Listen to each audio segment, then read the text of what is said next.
Let's talk about Kemi Badenoch, the newly crowned leader of the UK's opposition Conservative Party.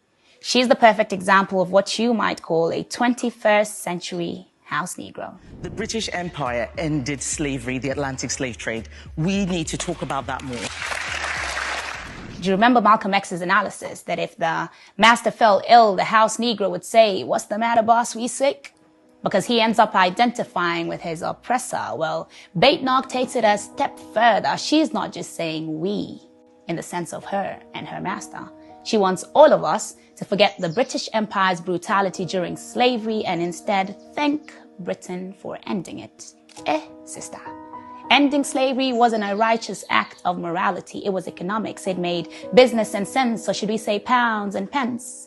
How else can you dignify Britain replacing chains with colonies and calling it liberation from primitiveness? Whose primitiveness?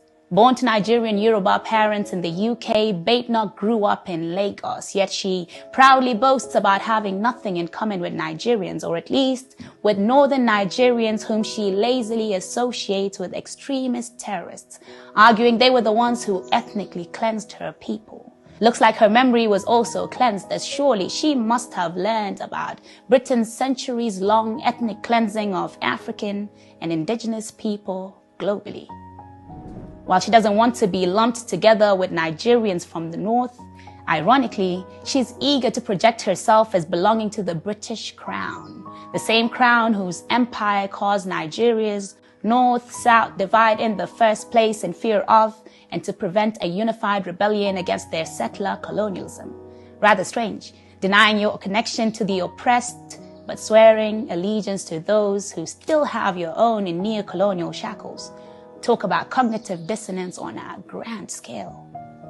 She even likes to tell people that her Yoruba name Adegoke means warrior and that she's willing to die protecting the British Crown.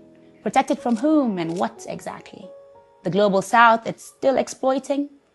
Malcolm X would have said that's the house Negro fighting harder to save the master's house than the master himself.